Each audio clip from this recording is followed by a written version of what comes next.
All right. I'm really excited to have all three of you. And for those of you who are not familiar with our discussions, I sort of break it into three rounds. Round one, we get to know our panel members. Round two, they share some tips, advice, wisdom, what they see out there in the marketplace. And round three is all about you in the audience. We want to respond to your questions, comments, and this is a rare opportunity when you get to have the undivided attention of three aging life care managers. So take advantage of it, and let's have a fun discussion today. All right. Well, Allison, you're on my left here, so I'm going to start with you, and then we'll go to Sharon and Megan. Allison, tell us a little bit about your background and what led you to become an aging life care manager.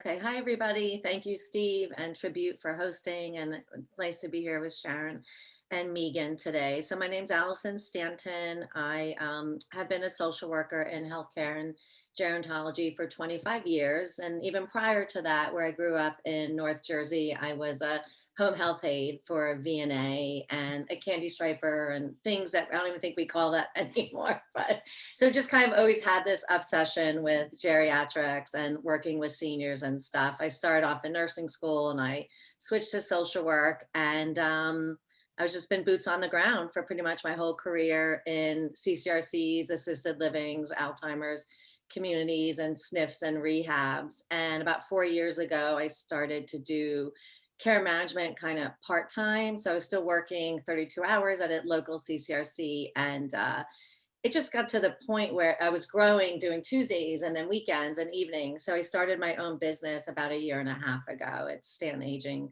Solutions. And I guess my favorite part of it is advocating for the client 100%, not representing an organization or a community or having a boss or anything. So being able to give them a voice all the time is the best.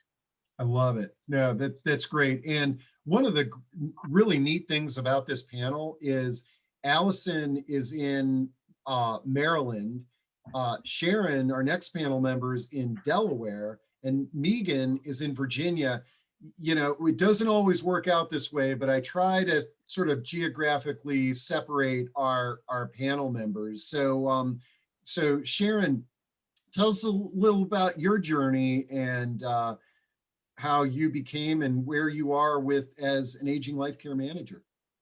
Okay, well, thanks, Steve, for the invitation. I'm really delighted to be here and to meet the other care managers and our sponsors. My journey probably began in the 1980s, hence the gray hair. But I actually started out working with older adults with disabilities, and one of my first roles was with an independent living center in Philadelphia. And I did that for several years, and I eventually became manager of that program. And then my husband had the audacity to be transferred, and we went to Georgia, and we raised our children there. And I eventually became director for the Area Agency on Aging in coastal Georgia. So I really had an opportunity to expand my knowledge, provide services in a 9-county area. And at that time, I went back to school and I got my master's certificate in geriatric care management. And one of my first tasks was to actually help victims of Hurricane Katrina who had relocated to Georgia. Then we went back to Delaware. In 2009, I worked for a nonprofit for 4 years and decided that I really loved the direct contact work. So I started my own company, AgeWise Solutions. And AgeWise, excuse me, sorry, AgeWise Solutions has been operating, or was operating starting in 2013. And just this year, in preparation for my retirement, I have sold my company to the Option Group. So now via the Option Group, we continue to provide services throughout Delaware. Great, excellent. And actually, Ellen Platt of the Option Group was on our first ever discussion that we did with the aging life care managers. So this is really interesting. And now the other thing, and we're going to hear with Megan's story, is that you're going to see that all three of these operations in the past that they've taken are a little bit different. And Megan, I love hearing your story as well. Tell us a little bit about what led you to become a care manager and your organization. Well, my background that prepared me for being a care manager is a combination of personal experience, education, and work experience. So when I was ready to go to college, my dad said 4 years, that's it. And I didn't know what I wanted to major in. And I just decided that there's nothing more interesting than people. And so I chose nursing, the science and the people. And so for all these years, that has really been true. So every day you learn something new. When I was working in a hospital, I decided to go to graduate school with all my friends. Their momentum had me all excited. And at the point when I graduated, my grandparents went into a continuing care retirement community. My grandmother was blind with macular degeneration, and my grandfather was a retired physician, and he wanted to be able to visit whether they had a medical crisis or not. So I was the only one they would listen to when it came time for care management interventions. So before I knew there was a career, I was doing care management. And over time, several of my older relatives that I adored developed dementia. So just through the years and my work experience, it just all prepared me for the same path. And my goal has always been personalized care for our clients and peace of mind for their families. So we have a group there's 7 of us now, and we want to stay at a size where we can always provide that personalized care and that peace of mind. So over the last 11 years, we've done that. And 11 years ago, I started the company, and then shortly thereafter, a friend said, will you buy my company too? So we merged a longtime company from Virginia into ours. Yeah, and that business that you merged with was founded by one of my friends, Barbara Payne, Right. who I'm still connected with on Facebook. So she'll be really glad. I'll let her know that I gave her a shout out on this discussion. That's great. Because, to Sharon's point about retirement, I mean, it's hard to believe how, I still think of aging life care and geriatric care management as this new profession, but we've got this generation of the pioneers that are now thinking about retirement. And I think it's wonderful that, there's enough providers in the market where, Sharon, you're able to sort of pass on your legacy, or the way Barbara did as well. I think that's a huge benefit. So, but boy, what a diverse and interesting panel we've got this month. So let's jump into round 2, but I'm going to remind our audience that you got a great platform here with aging life care managers to sort of throw out some scenarios or some ideas or some challenges that you might be faced with. But I'll just randomly you guys can jump on as you think, but what are some things that we should be thinking about? What are some things that you're observing in the marketplace? What are some things you'd like to share with our audience that's here today and that's also listening to this as a recording? Feel free to jump in and go first. I'll talk. Oh, go ahead, Sharon, please. Okay. I've noticed an uptick in service requests lately. I think as we're coming out of this pandemic, families are opening up to the idea of looking for outside support for their loved one, especially when it comes to finding long-term care placement. I've had a lot of requests in the last 4 to 6 weeks of families just saying, can you help me find the right place for my loved one? And I've just noticed that as a very recent thing, very recent phenomenon. I don't know if the others have seen that as well. Yeah, and I'm glad you brought that up, because I've noticed in conversations with providers, whether it be assisted living, home care, aging life care, I feel like the fact that we were all quarantined and isolated and sort of cooped up, I'm beginning to sort of feel like we're feeling the pains of that, where it's like, okay, time to make some solutions and or time to look into some solutions. And so that may be what you're referencing. Are you all seeing something similar, Allison and Megan? Yeah, I definitely agree with Sharon. I think that people were afraid to move and make change. And we're talking about a very resilient population. So people did extremely well, even though we did see a lot of despair and a lot of decline. A lot of people did pull through it and, use their family as resources and, we're able to tap into some support. But I think now that we feel safer, or they've been dealing with it for a year and a half, and they uncovered a decline and things that now they're willing to admit is going on. They are looking for help. And I think a lot of us are probably busier than ever. And I'm glad for all of us, and that just there are so many places and that there's resources for people. I think families are tired. I mean, caregiving is an epidemic, and it's emotionally, financially, and physically draining. And I think they're kind of saying enough is enough. It's time to get some help. Yeah, I agree. We're just getting a tsunami of referrals and requests. And in terms of the placement, we've seen it all along throughout the pandemic, and we're really lucky to work with some really great communities. But it's been, if they had COVID in the building or if they'd had it for the last month, they couldn't admit anyone. So it's been very specific about what you could or couldn't do. And now we're seeing a lot of out-of-state people. So family here saying, I've got to bring my mom here so I can really watch over her, because Georgia, North Carolina, Florida, they're just too far. So whereas before, family might have been okay because, letting them stay where they were because they could get down there and it was their loved one's wish. Now they're just saying, Mom, you've got to come near me so I can really watch over you.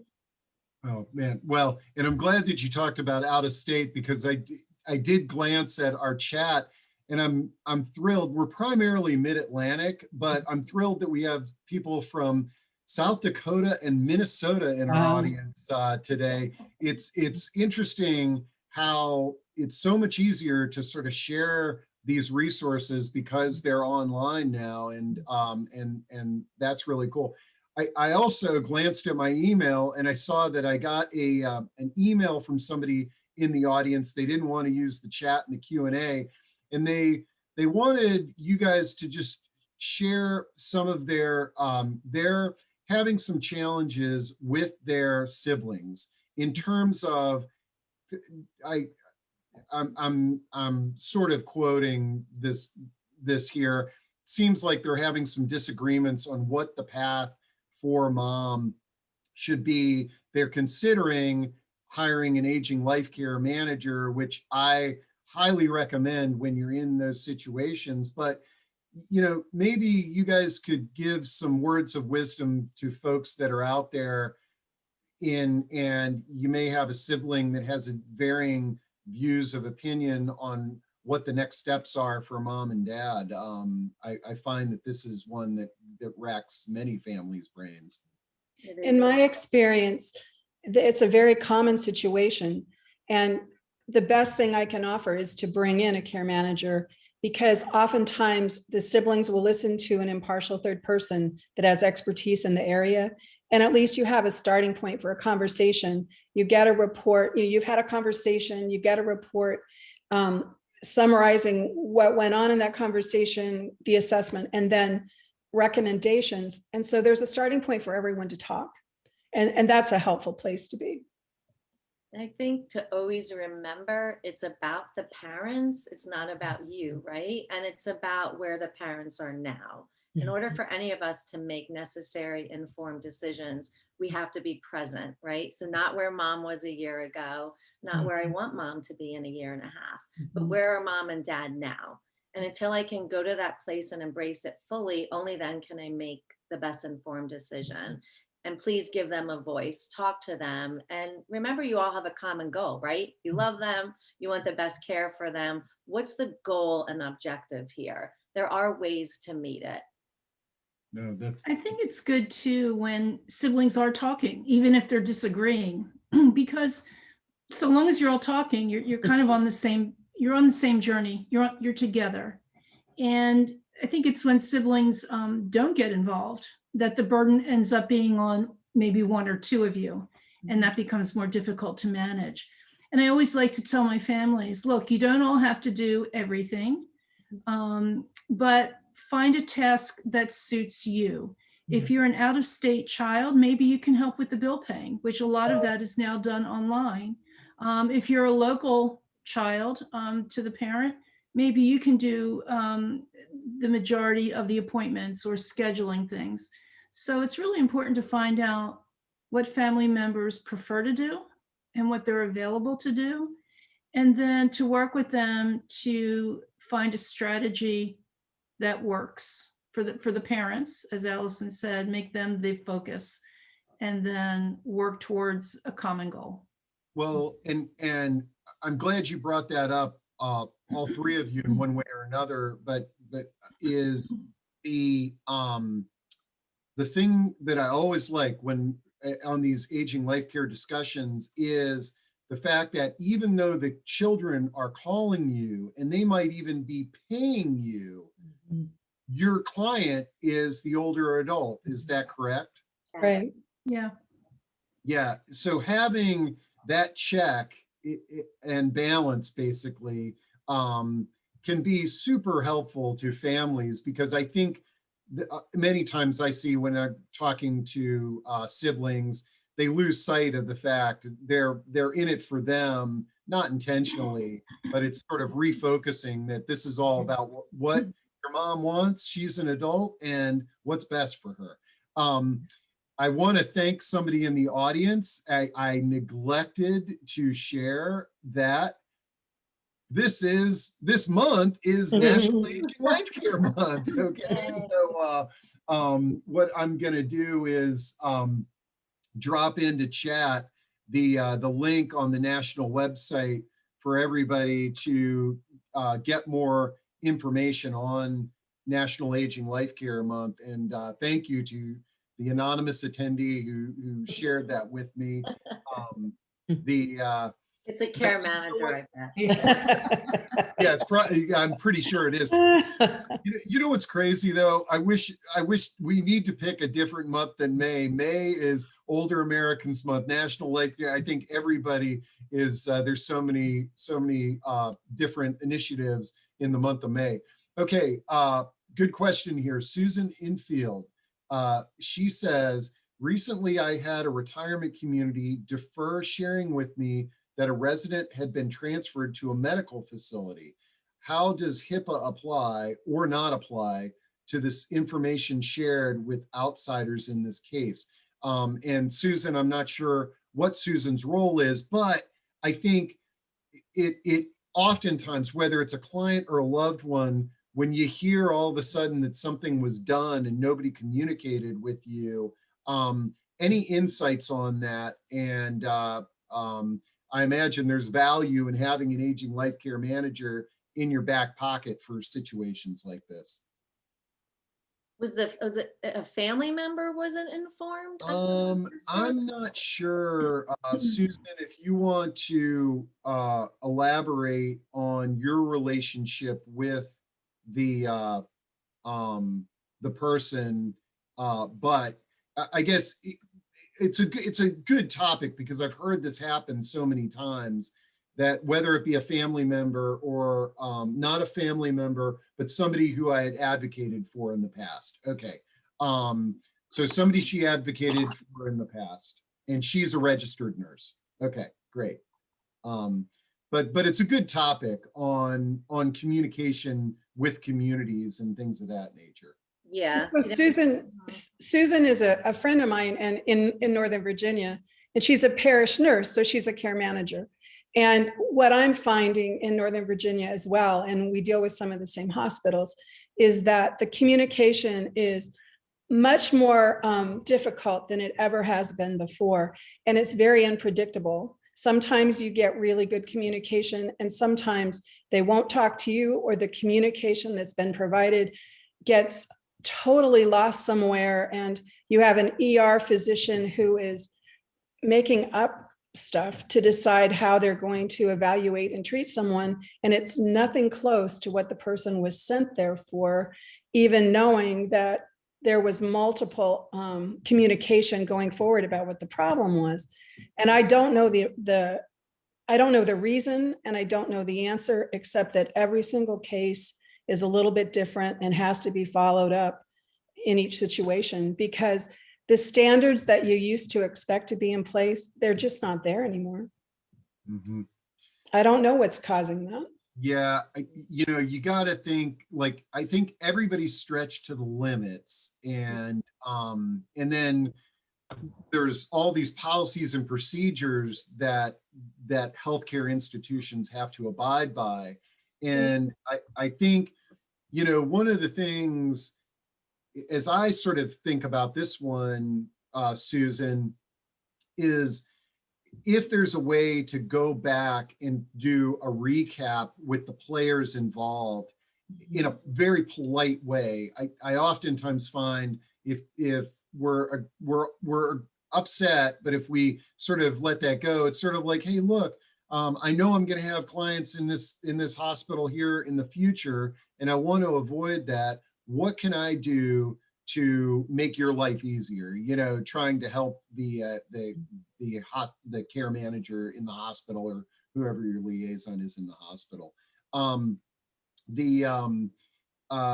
Let's see. Oh, we're getting some more questions that I think are really pretty cool here. This one, David says, it's amazing to me to witness families battling over money instead of mom and dad's well-being. These situations want to make me run. How do you handle these? Also, just on the broader topic of talking about money, do you guys have any solutions for that in terms of how you work with your clients? I just did a webinar on this the other day, and this is for every factor, and I know the ladies here agree with this, is have the discussions early. Absolutely. Less than 37% of Americans have advanced directives, POA, trust, whatever, estate planning in place.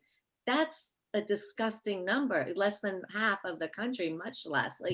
Talk, please talk. It's not about age, it's not about getting old, but having these necessary conversations. If something happens, what are your goals? What is the financial situation? What do you want me to do with your finances? Just start talking. But I'm sure we've seen it. I had a case this morning I'm working on. I had to refer them to an attorney. It was a second marriage, and kids from the one marriage are coming in and wanting money for one spouse, and the other children are worried about their own mother. And it's terrible. And they're in their 90s, and guess what? They never talked about it. So here we are. It's a problem. I think a lot of times people don't know how to begin the conversation of money. Maybe, discussing money was never done in the past. And so approaching a parent who's never wanted to discuss it can be intimidating. So a lot of times, sometimes you have to, say, I heard about Harry down the street, and I was really sorry to hear that, they ran into difficulties when his wife had to go into a nursing home. How do you want to handle that? What would you like me to do if that were to impact our family in the same way? And sometimes you have to help them find the tools to begin that conversation, giving them details like what Allison just pointed out, the fact that very few people have this discussion and how important it is, can really go a long way to help families address money issues. Yeah. We've had a couple of situations recently where the clients were not very able to handle their own finances. Their family wasn't either available or willing. And so we referred them to a financial advisor, an independent financial advisor that could really be a fiduciary to them. And also a bill payer She's actually a CPA, but she has a bill paying service. And some of these other folks are incredibly helpful when it comes to protecting the individuals, our clients, and also in helping the families by just providing that expertise so that everyone knows what they need to know. I'm dropping into chat our recent discussion with daily money managers, which is another profession that we are trying to spotlight on a monthly basis. And that can Yes. be helpful. These are some good tips. I think that it's this will be helpful for folks. So here's a comment that I really like, is because I think engagement in especially people that are homebound is super important. And this question says, how often do you see or notice family members visiting elderly loved ones in home care settings, playing music or singing their favorite songs, not in group settings, but one-on-one? You know, I'm sure this audience member is curious about that, but also just what are some of the what are some of the ways that you can help your clients be more engaged when they are in these isolating situations? All starts with their life story, right, guys? Like getting to know them. Mhm. That the person's still there, right? No matter what diagnosis, no matter what stage they're in any disease process, where, where are they at? What can they still have success in? And getting to know them and collecting that life story, and then definitely tapping into that and being where they are and ensuring success. I mean, definitely music, right? Art therapy, taking to museum as things are starting to open up, but that concierge connection engagement is amazing. Mhm. There are all kinds of activities that we can help families put into their toolbox. I had a woman who used to enjoy the outdoors. She really couldn't get outside much. And so we brought the outdoors in with an indoor garden. And she grew the herbs that she loved. And when it came time to preparing dinner, she would use those herbs when she made the salad, because that was something she could still do. So we always look for ways that build on an individual's interests and their passions. So sometimes it's a photo album, it could be doing a puzzle together. Coloring is a great stress reliever, and it's a great way to engage with younger family members as well. So I there's all think we've kinds of gotten things. a lot better, Steve. And don't you guys think, with people tapping into engagement and ensuring success? And even home health agencies are doing a much better job of having purposeful visits, purposeful engagement. I think we've come a long way with that. Yeah, I do. And on the topic of music, we're going to try to do some programs that spotlight some of the creative ways to utilize music, because it is a common theme in many people's lives, not everybody. And that's, to Allison's point, is, and one of the values of having an aging life care manager is objectively listening to the older adult, getting to know them, and then going into your all's toolbox to find out, hey, here's some purposeful connections.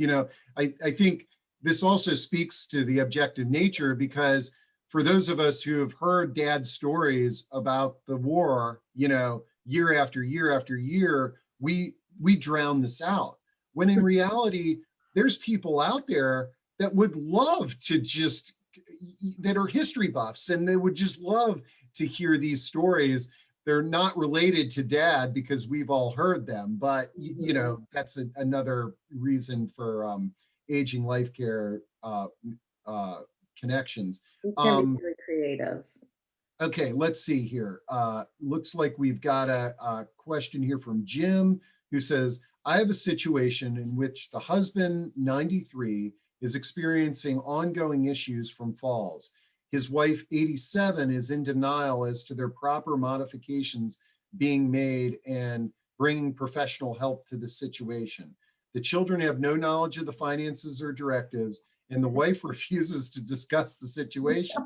Do you have any strategies that have worked for getting someone to agree to speak to an aging life care manager or open up about finances or directives. Boy, hey, that's well, first off, Jim, we're going to make sure that you have all 3 emails of our care managers, because there might be a more ongoing conversation here. But in that, on the topic of denial, any suggestions that we could throw out to Jim to sort of get that first conversation going with you all? Denial is one of the #1 coping mechanisms for a reason, right? I mean, and sometimes denial can be good, but I think the tools that we have and these necessary discussions and getting somebody to open up is like partnering with them, right? Like giving them a voice and really listening to them. Why are they hesitant to disclose finances? Do they not trust their son? Is there a history of something there?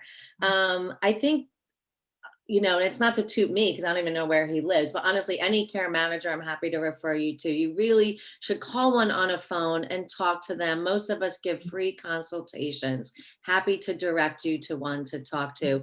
We tend to be able to go into the homes, or you can come to our office if we want. And we tend to break down the barriers and really talk to this person that we work for them, we represent them. They tend to open up. I don't know. What do you ladies want to say? I agree with you. I think that what we're really good at is engaging with people. And I think that oftentimes the denial is that they believe that the first time they let somebody in, that's a chink in their armor, and they're going to have to give over control, that it's going to be a slow roll giving up control. And in some ways it's true, but it's truly bringing in help. And like you said, being listened to, so that their wishes can be followed. Yeah. It doesn't mean that they lose choice. It just means they get a little help. I think it's also important when you do find denial and it's getting in the way of a quality of life, remind the individuals, this is a slow process sometimes. It can't all be done at once. And if you're suggesting, or if somebody in the family is suggesting major changes, might be helpful to break it down into smaller steps. And then that way you're more likely to get buy-in from the reluctant participant in the discussion. And then help them to see that change isn't the end of the world, that it can be successful. And one small change can lead to another. And so sometimes we just have to step back and take it slow.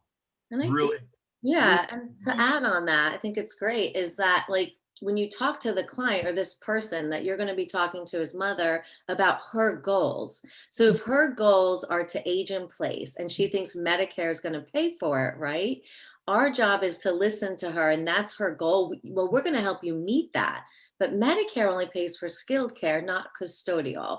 24-hour care could be $20,000 a month. Assisted living is whatever, 6 to 10, right? If you're informing her and educating her, then she has the right to make informed decisions. So she might be like, oh my gosh, I didn't know that. I better start looking at my finances. And yeah, maybe I can age in place, or, I don't know. But I think, again, it all goes back to just talking. Great. Great words of wisdom there. Couple questions here, and guys, keep them flowing. We've got about 10 minutes before it's 1 o'clock. Janina, who's with Grand Oaks, says, I can tell you that in assisted living in Washington, D.C., and particularly Grand Oaks, we adhere to confidentiality versus HIPAA. Aging life care managers are a partner in care, and we would absolutely divulge this information. So that's reflecting on the earlier question about HIPAA. And then I love this one. We got Daniel Richards on the call, and Daniel says, I've been an RSC, I'm not sure what that stands for nearly 17 years. How can I start my own care management business? Any words of wisdom for Daniel? Join ALCA, right? Aging Life Care Association, and they'll help you get started. Yeah, and I imagine all 3 of you talk to people who are thinking about starting be starting a business, correct? Yeah, he can call me or email me. Okay. I would Yeah. suggest, for anyone who's interested in this kind of work, go to the Aging Life Care website at aginglifecare.org, search for a care manager in your area and ask for a conversation. Find out more about what it takes and what the opportunities are in your particular area. Yeah, I think that is a very wise decision there, Sharon, is that I think there's value also in talking to care managers outside of the area. But I think those local care managers are going to have an understanding of that specific market. And it might even be worthwhile to contact 2 or 3 and sort of get several different perspectives. The interesting thing about the aging life care profession, when I started Sourcebook 32 years ago, there was just a handful of what we call geriatric care managers. And as new ones came to the market, they were very sort of protective of their territory, I found. It was sort of like, oh yeah. But what I found is as more care managers came to the marketplace, more business was created for everybody because it's the awareness of this is a profession. I remember when I used to go to barbecues and nobody knew what an aging life care manager. Now they're coming up to me saying, oh, I've been working with an aging life care manager. And that means more business for everybody. I think there's been a lot of, I'm sorry, Allison. I just wanted to say, I think there has been a lot of progress over the years and more people are aware. But just yesterday, I had a provider tell me, I've been in this business for many years. I've never heard of people like you. Yeah. There's still people who don't know who we are or what we do. So the education continues. Programs like yours, Steve, really help to spread the word. So we appreciate that. And we'll continue to have to grow the profession. I know we rely on one another. I couldn't do this work without the support of care managers in other places because my clients may want to move to another part of the country, or they want to find out about a facility outside of the state of Delaware. And so I go to my colleagues to say, what can you recommend in this area or in your area? Yeah. I think it's sad that it's for the families. I think it's nice that, other professionals use us and know about us, but it's just so many people struggling. Forget Maryland, right? Like all over the country that have no idea that care managers are out there and exist and what they're able to do. And sometimes in a very short amount of time that people are alone going through this stuff it's sad.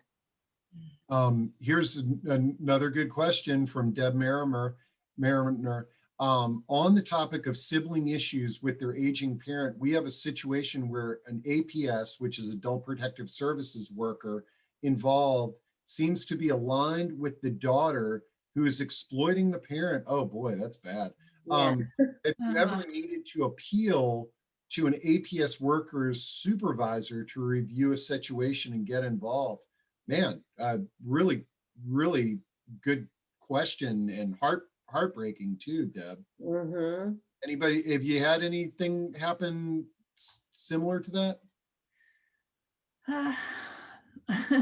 I've had several APS cases that I've worked on, none like that, but definitely where a family member wasn't happy with decisions being made by APS. And it was not an easy situation. And unfortunately, it was never really resolved. And the older adult passed away from natural causes. So it's always tough when APS is involved and every case is different. It's hard to comment.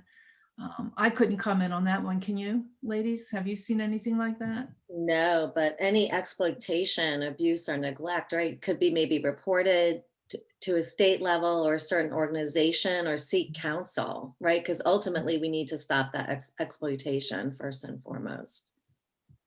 I would bring an attorney in. We deal with attorneys on probably 70% of our cases, not because they're all contentious, but just because it's so helpful to have an attorney as part of the team.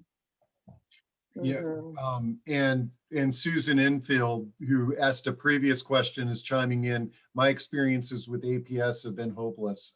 The you know, what would be a great discussion for us is to bring an APS worker on, and so if anybody has a good connection with APS and a staff member that might be willing to come on one of our discussions, I think that would be a fascinating discussion. And I also, you know, my hunch is that most people go into the profession with good intentions, but I think the system sometimes, uh, you know, is working the system is the challenge. It's sort of like, I got a pile of cases, I got to get this one off my desk. And you sort of, without even realizing it, you align with a daughter just to shut the door, and um you're not doing it in a proper way. The you know, I'm glad you all brought up attorneys, because I'd love to hear how you all work with elder law attorneys or guardian cases. Like, how do you interact with the legal profession together, but then also maybe even broadening that to some of the other professions that you seem to align with? Well, we frequently have clients who either haven't done their estate planning and therefore don't have a power of attorney to rely on. So many times when we're brought into a case, they think they're bringing us in really early, but in a few months, things really start going downhill, whether it's medically or cognitively. So we really like to have a power of attorney in place that we can rely on if there's a problem with the client. And so we bring attorneys in for that. Sometimes someone just has really old documents and they need to be updated. When documents need to be utilized and they go to the bank, if they're too old, the bank won't accept them. So we encourage people to get their documents reviewed. And, you know, through COVID, DNRs and advanced directives and some of those issues, whether somebody wanted to be intubated or not, kind of changed around. It was a different kind of dynamic with COVID and intubation. So there's been a lot of rethinking of different things and kind of evaluating documents from that standpoint. And just like we were talking about, when there's a concern about whether someone is being represented or abused well by their family, if you have a power of attorney or an executor, it could be an elder law attorney rather than a child, when that is a better choice. So in many different instances, we encourage at least a consultation with an attorney, an elder law attorney. Great. Absolutely. It's not uncommon. I've had to testify in guardianship cases. Sometimes, you know, we're called upon to give our impressions or assessments of what's going on in the home.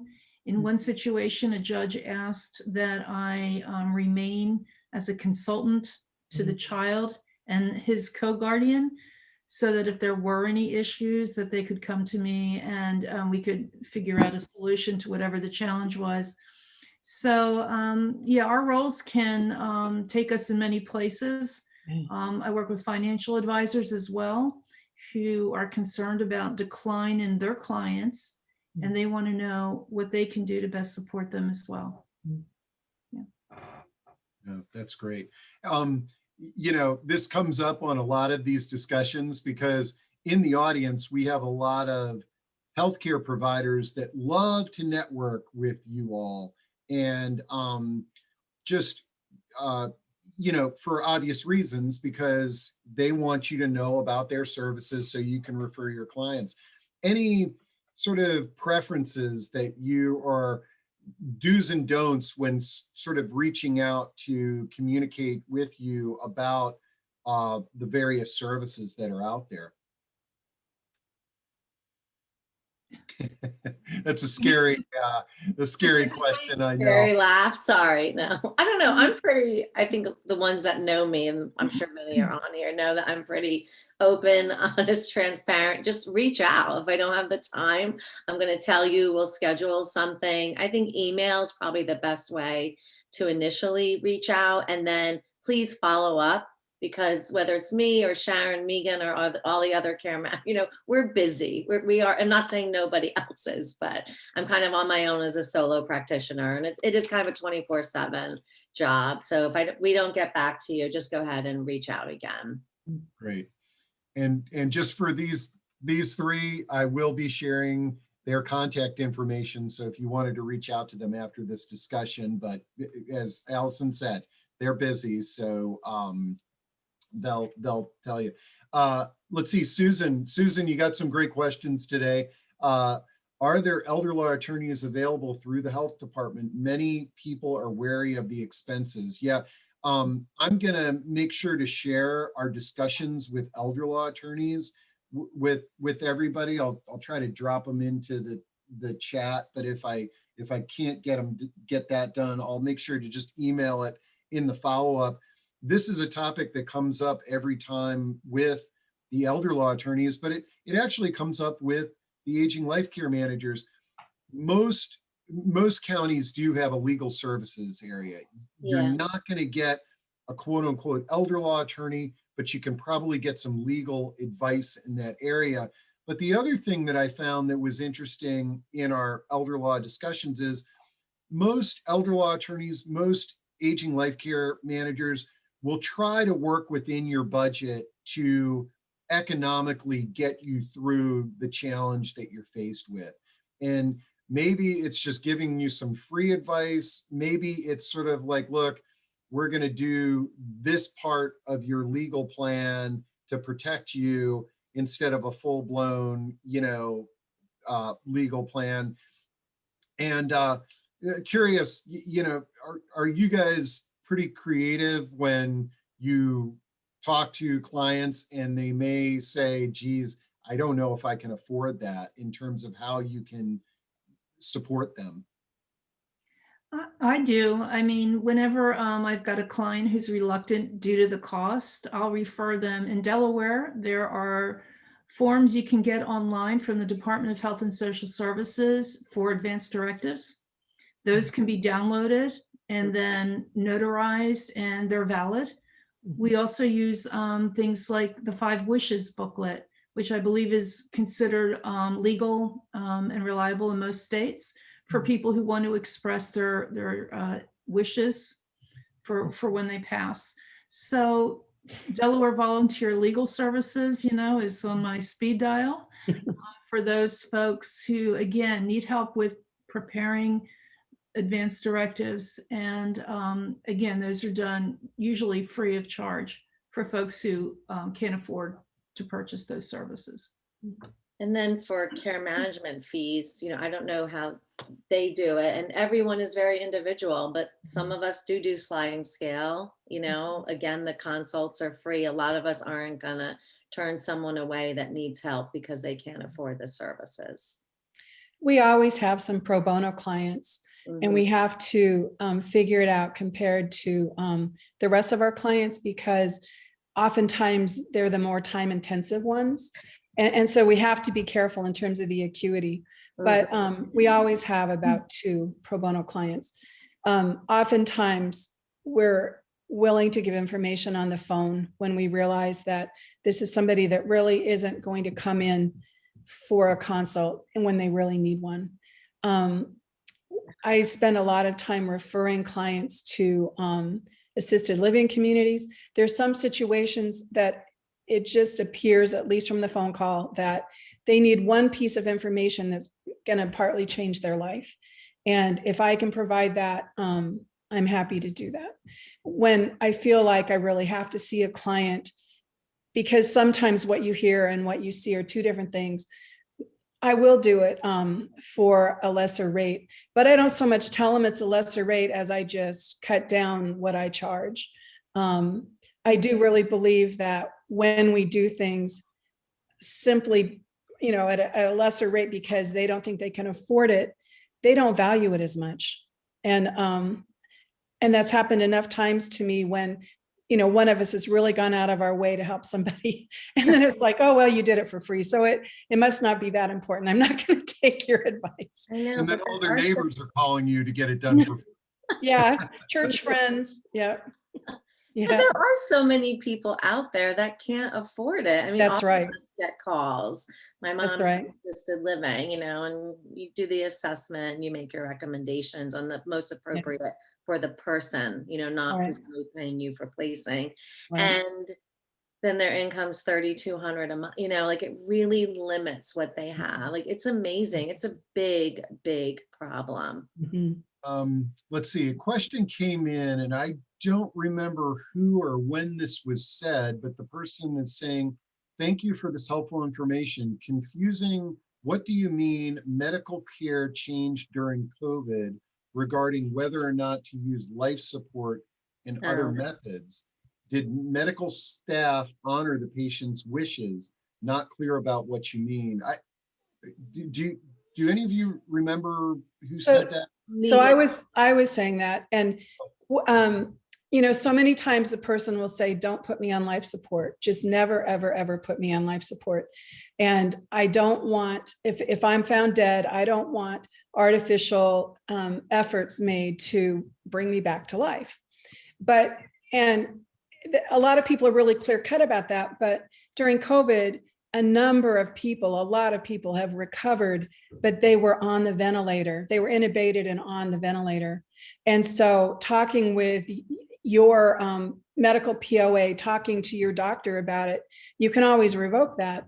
But it has really changed how health professionals that understand the implications are talking about it and working with their clients.